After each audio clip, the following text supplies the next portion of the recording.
All right, welcome into the program today. Special guest Tom Luginbill, and we were hoping to talk to him last weekend during our fans and family episode, but schedule conflicts. Well, they did what they do. So glad to have him with us. Tom, thanks for spending some time, man. Hey, man, I'm just glad to be here. I'm sorry I had to reschedule on you, so we're really happy to join you tonight. Yeah, well, it happens, right? And we'll make do. No big deal at all. You're a busy man, but I got to meet you this summer and chatted for a little bit out there on the practice field. And when me and Jonathan were trying to figure out during that off week kind of what we want to do for the show, and we said, let's bring on some family members, get some stories, get some thoughts and stuff like that. And we were able to talk to another freshman father, and of course your son Quade, now on the team's the second string long snapper here at EKU. And what are your thoughts so far on just from what you know from Quade's experience so far here at EKU? Well, when he enrolled on May 20th, after about 6 to 8 weeks of being involved in summer school and getting acclimated to being away from home and getting involved in the summer conditioning program. And I said to my wife, I said, if we didn't text him or call him, I don't know if we'd hear from him. So far, the adjustment acclimation period of things has gone like pretty well. Now, he happened to have a dad that has been through what he is going through now and what he embarked on, and I was able to hopefully impart on him what were going to be the challenges, how to minimize those challenges.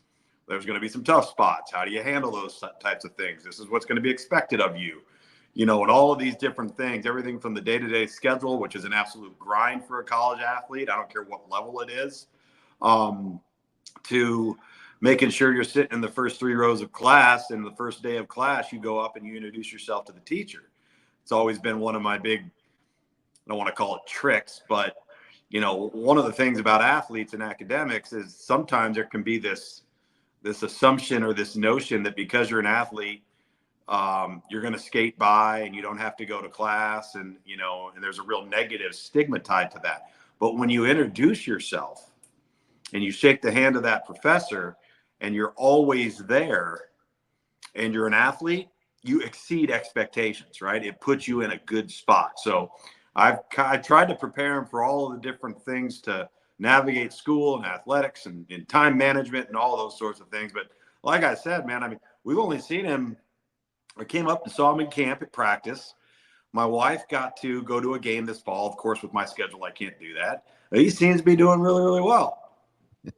Now, of course, you spent time at EKU back in the mid 90s. And can you tell, is there a big difference right now at EKU from the time from when you were there?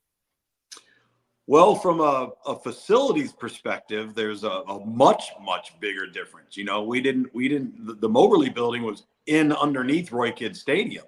We didn't have that. Our Jack Ice and weight room was a broom closet in the down there in the dungeon of Roy Kidd Stadium.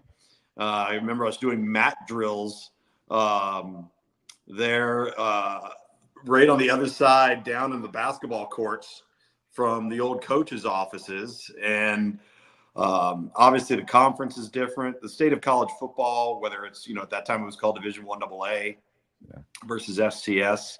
I'd like to see them getting back to having the type of, sustained level of success and high level of success that we had and, teams for the previous, 30 some odd years under Roy Kidd's leadership had. And, Walt experienced that too at the latter part of coach's tenure. So it's always neat to be back on campus. I think the one thing that probably bothers me more than anything else is downtown. Okay. Because, whether it was the Dog, whether it was Tazwell's, whether it was O'Reilly's, whatever, there were all of these different places. And then, of course, everybody's favorite place, the Garden. But once you left the Garden, there were other spots to go to, right? And it's not like that now anymore. And I'm like, man, what happened, dude? it wasn't that long ago. And so I miss that a little bit when I get to come back in town. That's something I miss a little.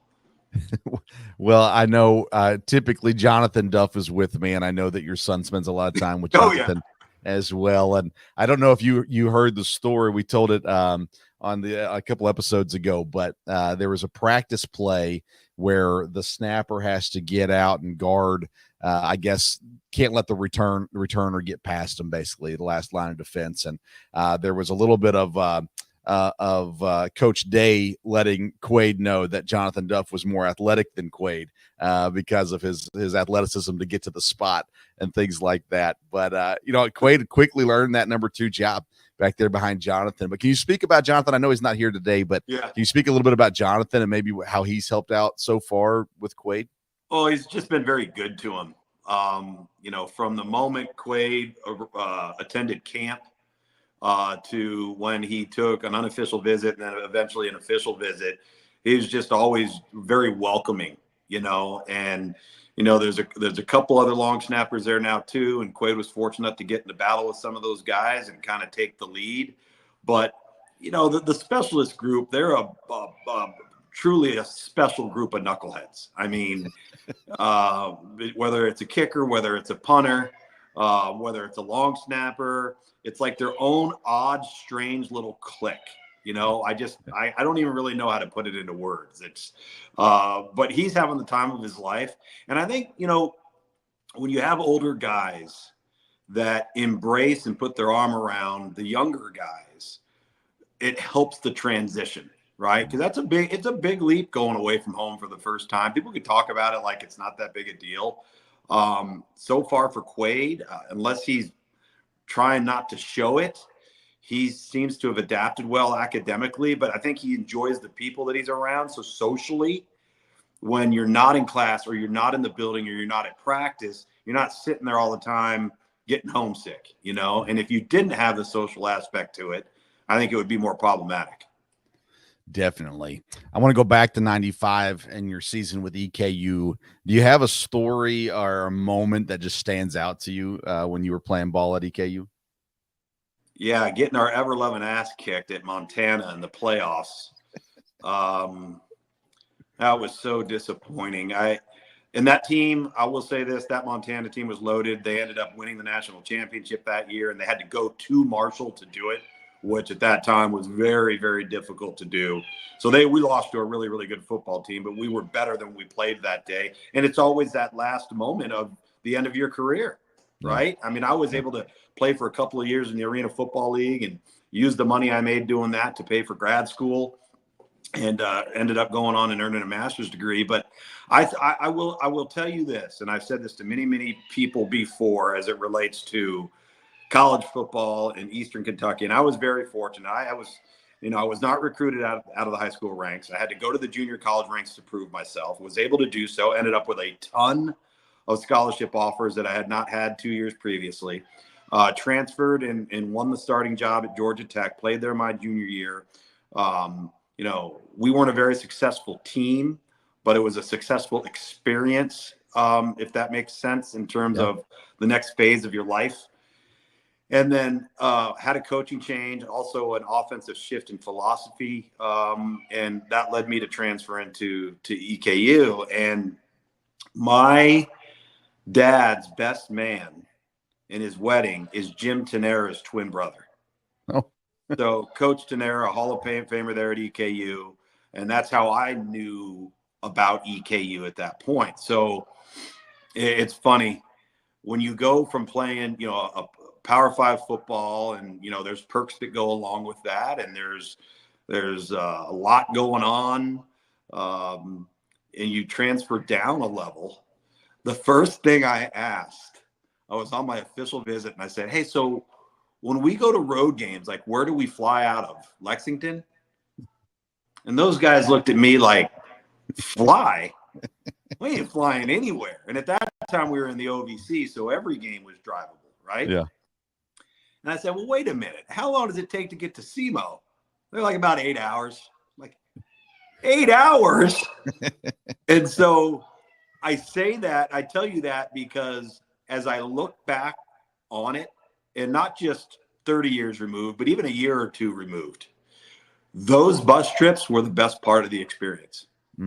They were great team building, great bonding, great moments. And obviously when you're winning a lot, we were winning there. We finished 9-2 in the regular season.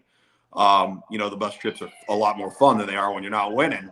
Right. And so I just thought it was an unbelievable experience. And I told somebody one time, if I could have traded all of the football that I played at the 3 different schools that I played, the fact that I got to play at a place like Georgia Tech and play at Clemson and play against a team like Florida State, if I could have traded all of that to play 5 years at Eastern Kentucky, I would have done it in a heartbeat. That's how good of a time I had in whatever the 15 months or so it was that I was able to be there. I mean, my best man in my wedding was my center, and my son's named after him. Okay. And so his name's Lloyd Baker. Quaid's name's Quaid Baker. And so I think there's 2 or 3 guys that I'm in touch with today that were in my wedding party. And that was just from being there a little over a year. So it's a special place for me. For sure. Could you imagine a bus ride after the game Saturday at Southern Utah? How miserable that would have been. I couldn't believe that. I still can't believe it. I'm still, I guess, mad about it. Yeah. I'm sure Walt is, and the rest of the coaching staff and the kids and so on and so forth. But yeah, they got to get it going, man. They got to get it cranked up. Yeah, we're talking on Thursday night. We'll be talking with Pat Nations, and Jeremiah Bailey will be coming on as well. And after losses, when I'm looking at guests for the show, I always look for veterans because they've handled losses before, and you get some good insight. And I know Pat, of course, got set a record as well this week at EKU with kicking, made field goals and stuff too. So it'll be a good conversation. But yeah, it's the shows that we do after losses are not near as fun as the shows we do after wins. They never are. They never are. I want to talk a little bit more about you. Of course, I told you right before we came on the recording here that I didn't realize you had ties to the Cats. I knew you had ties to arena football and stuff like that, but Nashville Cats, I grew up watching the Cats back in the arena days in Nashville and enjoyed that. And I know you got to do a lot of things. You got to work with your dad. I got to work with my dad for several years too. You played, you coached, you assistant coached, you head coached, and you've scouted, you've broadcasted. What has been the favorite? Let's take out playing. So other than playing, what has been your favorite aspect of the sport? I would probably say broadcasting it. And I say that because I fell into broadcasting by accident. I had made a choice to get out of the coaching side of it after 11 years in that profession and move into the scouting side of it, which then led to an opportunity to just do some stuff on the side for ESPN, all behind the scenes, zero notoriety, zero name recognition, none of it. And I kept doing a little more and a little more and a little more. And then all of a sudden there was an opportunity to come on board in a full-time capacity. And the timing, just like in life, timing is everything. The timing of when this occurred was within 4 months of ESPN launching the all college network, ESPNU. So this would have been winter of 04, and then April of 05 was when ESPNU launched. And so at the time I was starting what is now our scouting and recruiting arm for ESPN as it relates to recruiting and the scouting of the high school player. And the head of the network at that time had come to my direct boss and said, "Hey, does this Luginbill guy got any experience, on TV or doing radio?" And I had, but it was it would have been a coach's show, right? It would have been a radio show every week. It would have been a TV show or whatever it had, but that was the extent of it. So they just randomly called me up, said, "Hey, do you think you could come in and see if you can do this?" And that was April of 05. I'm now going into my 20th year and have broadcasted just about every way, shape, or form that you can. I've been a reporter. I've been a field analyst. I have served as a host in studio. I've served as an analyst in studio. I served on shows where I'm the host and the analyst with another person. And then I've been, of course, broadcasting games for much of the last 15 years. And I think that the thing that's so fun about broadcasting, especially if you have a background beyond just being a player, where you've had those experiences in a coaching staff room, you've had those experiences in a draft war room, and you're studying teams and you're studying players, and you've been in that world. It makes the broadcasting side a lot more satisfying, because I think you're sensitive to certain things about how certain things are done, how hard it is. Like I constantly find myself trying to reiterate to people how hard it is to win. Just one time. And people, all of this talk about what's going down at Alabama right now, and the sky is falling in Tuscaloosa, and fan bases become apathetic. They get spoiled, right? And they forget what it was like before you were doing that. And they also forget how hard it is to sustain doing that. Yeah. And so I think that's helped me in broadcasting. Obviously, from a player perspective, I've been around it for a long, long time. But it's been really rewarding. I've had a very unique professional life in the sense that I got to play a little bit. I got educated. I got to come up as a position coach. I got a head coaching job at a very, very young age. I've been a part of 3 different expansion franchises in professional football. And then, in broadcasting, I got into a profession that I had no idea what I was doing, like no idea what I was doing. And so I just kind of had to learn along the way and figure it out as I went. And, things that most people went to broadcast journalism school, I'm learning on the fly. But it's been super, super rewarding, man. What have you learned about, or thoughts on transfer portal? I mean, obviously you transferred before it was cool, but now it's what people do, and coaches I know are frustrated. Yeah. I know they've made some changes for next year as far as shortening the windows a little bit and things like that. But when you look at it now, do you think it's helping the game, helping the player, hurting the game, hurting the player? Where do you think that falls into it? Well, I think to this point, it's hurt more than it's helped, because we don't have any type of guidelines. We have no blueprint. We have no enforcement. We have no policing. It's the wild, wild west out there. And if you tried to operate the NFL the way we're operating college football right now, it would come tumbling down to the ground in a month. And there has to be structure. I understand that it's a new world. I'm not a get off my lawn type of guy when it comes to this. I'm really not. But I believe that we live in a nation of laws and rules, right? And now we operate in a multi-billion-dollar business that has become completely lawless. And nobody's held accountable anymore. Like, for example, when I transferred, number one, when I transferred from junior college at Georgia Tech, I had to transfer, right? So I had they don't let you stay in junior college forever. So I transferred to Georgia Tech.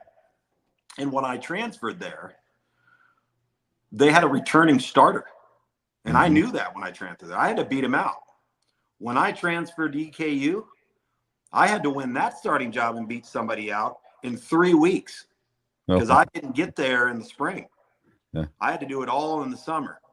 So my biggest issue, I think, with the transfer portal is the vast majority of the prospects that are in it haven't even been on campus for 18 months to 2 years. They're barely, if they've redshirted, they're barely into their redshirt freshman year. We're not giving it a chance. There's no patience. We're in an instant gratification world, and I get that. But we're making everything so easy on everybody. And if things don't go your way, pick up your ball and go home, right? And you think that, okay, and then you got not everybody, but you got a lot of bad people behind the scenes with these kids, influencing them in ways that they probably shouldn't be influenced, or certainly information they shouldn't be listening to, because a lot of it's garbage. And so then you have a bunch of kids make bad choices, and now you have 3,000 people in the transfer portal, and there's no scholarships, right? There's only if you really look at the guys, like, if you're a really good player in the transfer portal, I guarantee you've been tampered with. Yeah. And you already know where you're going. Yeah. If you enter the transfer portal and you haven't been tampered with. And this is why I think that they're shortening the portal periods, and they should. If you haven't been tampered with and you're in the portal and nobody's calling you within 72 hours, you're in trouble. There's your market value right there. And instead, we let these guys float in there for 30 days, and that's not good for the player. It's not good for the programs.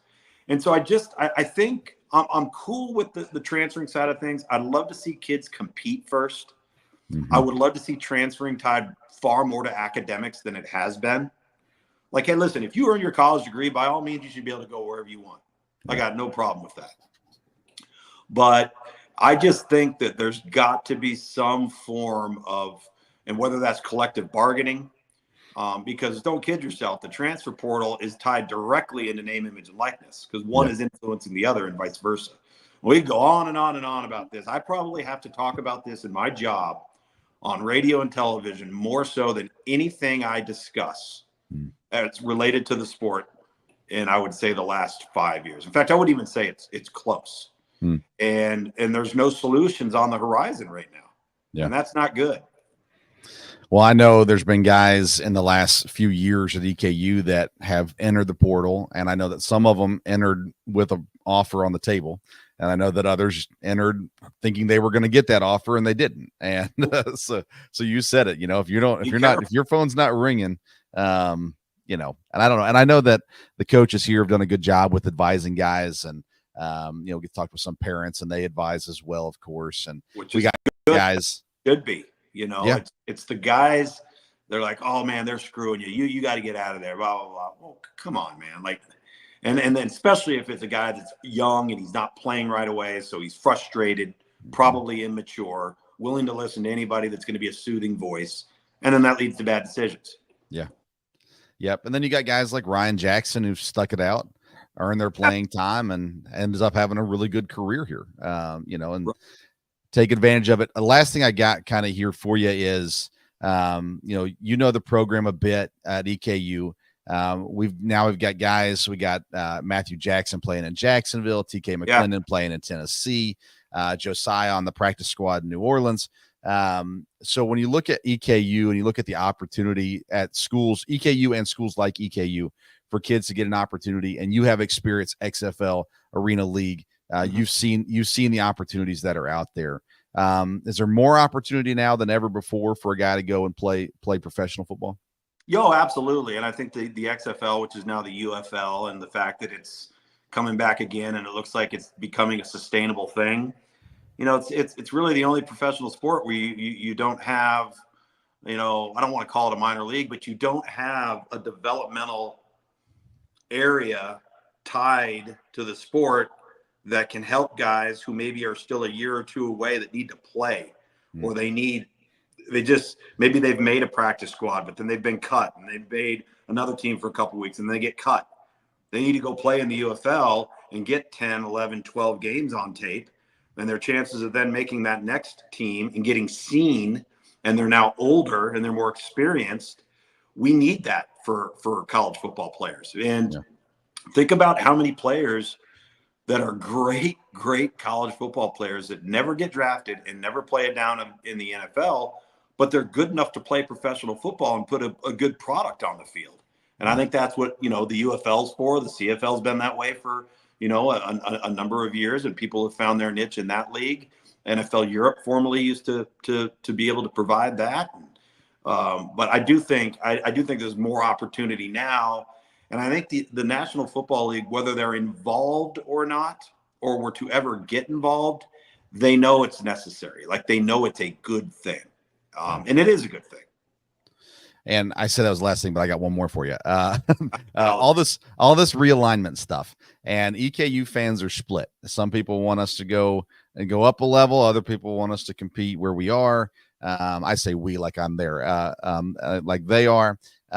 Do you have an opinion on EKU, where they are now in the UAC, and what they should do, what they should be looking for? Well, I know that from a financial perspective, it always helps to have a place to move up.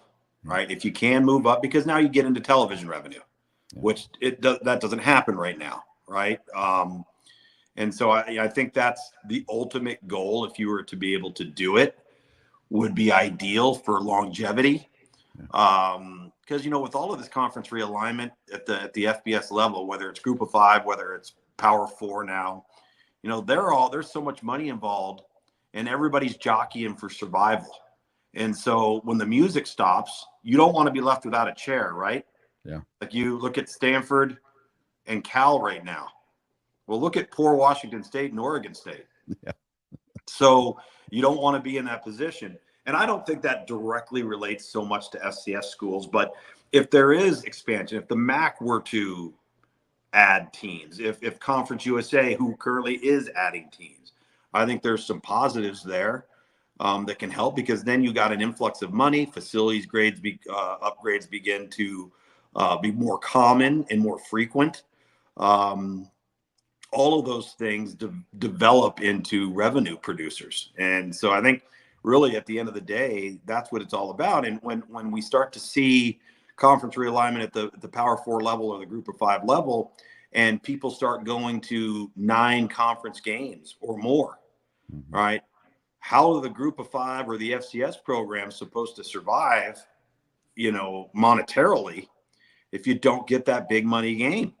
You know, you don't get the one where you know you're going to take a tail kicking, but it's necessary for the survival of the program, the survival of all of the athletic programs for schools like an EKU or, you know, whoever it may be, SEMO, Austin P, what have you. So I do think it's something that every one of those programs, including EKU, have got to continue to, I think, strive for and find out where there's potential opportunities.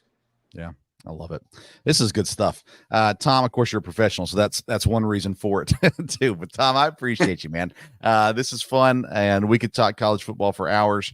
But I know you've been working, and I don't want to hold you that long. But hey, it was good to meet you this summer. And I know you don't get to make a lot of games. And as Quaid gets playing more, hopefully you'll be able to get in town and see some stuff too. But we're glad that he's here, and we're glad that you're around when you can be as well. And so thank you for taking some time for us tonight. You got it, man. Go Colonels.